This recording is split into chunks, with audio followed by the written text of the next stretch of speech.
বাদল, আজ আবার হাইনা ঢুকে পড়েছে গ্রামে। পালা পালা।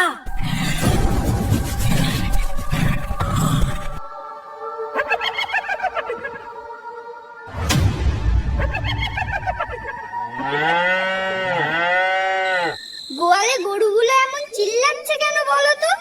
ওই দেখো, কেউ মনে হয় হাসছে। চোর ঢুকেছে মনে হয় গোয়াল ঘরে, বুঝলে, আমাদের গরুটাকে চুরি করতে। তুমি যাও তো একবার, দেখে এসো তো। সাবধান সাবধান সাবধান, গ্রামে হাইনা ঢুকে পড়েছে আবার। গ্রামবাসীরা সবাই আজ রাতে খুব সাবধানে থাকবে। আজ আবার সেই হাইনা ঢুকে পড়েছে গ্রামে, সবাই সাবধানে থাকবে। সাবধান। দাঁড়াও, বাইরে যেও না এখন। রাত প্রহরী কি বললো শুনলে তো? কিন্তু এখন তো সবে সন্ধে, এর মধ্যে হায়নার উৎপাত শুরু হয়ে গেল। দেখো গরুটা কিভাবে ডাকছে, মনে হয় আমাদের গরুটা আর বেঁচে নেই। আমি বলি কি, এই গোসাবাতে আর নয়, চলো না আমরা ধামাখালির দিকে কোথাও ঘর বাঁধি। আমার না তোমাকে নিয়ে খুব চিন্তা হয়। এমনিতেই সুন্দরবন বাঘের দেশ, তারপর আবার হাইনার উৎপাত। আরে তুমি চুপ করো তো রিনা, আমি জন্মেছি সুন্দরবনে আর মরবো সুন্দরবনে। সুন্দরবন আমার মাতৃভূমি যে। তবুও শুনেছি বাঘের চেয়েও ভয়ঙ্কর ভাবে মানুষকে মারে ওই হাইনাতে, গায়ের চামড়া ছিঁড়ে ছিঁড়ে খায়। হ্যাঁ, এটা তুমি ঠিক বলেছো রিনা। বাঘ শিকার ধরে ঘাড়ে কামড়ে, তাতে মানুষ সহজেই মারা যায়।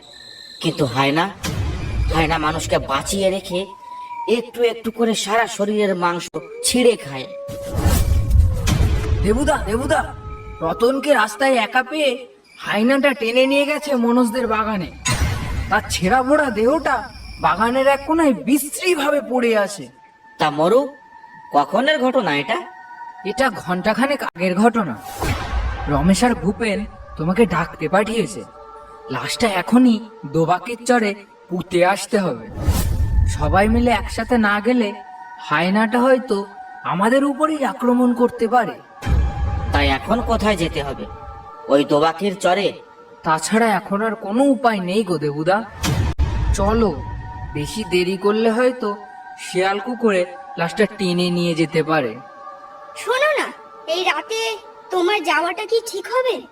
কি বলছো রিনা তুমি এসব? আমাদের গ্রামের একটা ছেলে দুর্ঘটনা ঘটেছে, সাহায্য করাটা তো আমাদের কর্তব্য। তুমি কোনো চিন্তা করো না, কাজ হয়ে গেলে আমি জলদি ফিরে আসব। এই চল মরু। চলো দেবুদা চলো।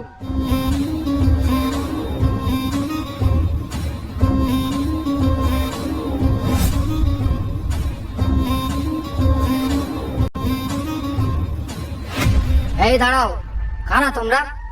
এই রাতের বেলা আমরা চেঁচিয়ে চেঁচিয়ে গলা ফাটিয়ে সবাইকে সাবধান করছি, আর তোমরা ঘর থেকে বাইরে এসেছো? তোমাদের তো দেখছি সাহস কম নয়। মরার পাকনা গজিয়েছে তাই না? হাতির পাঁচ পা দেখেছো? যাও ঘরে যাও।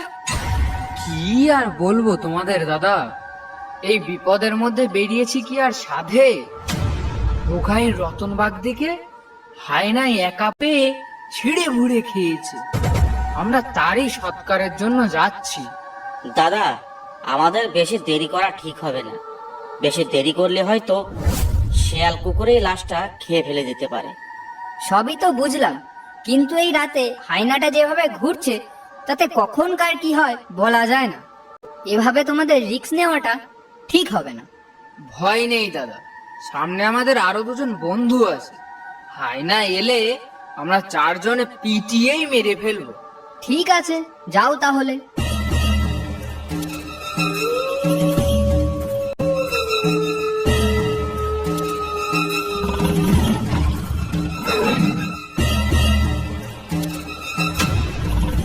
রতনের লাশটা তো এখানেই ছিল।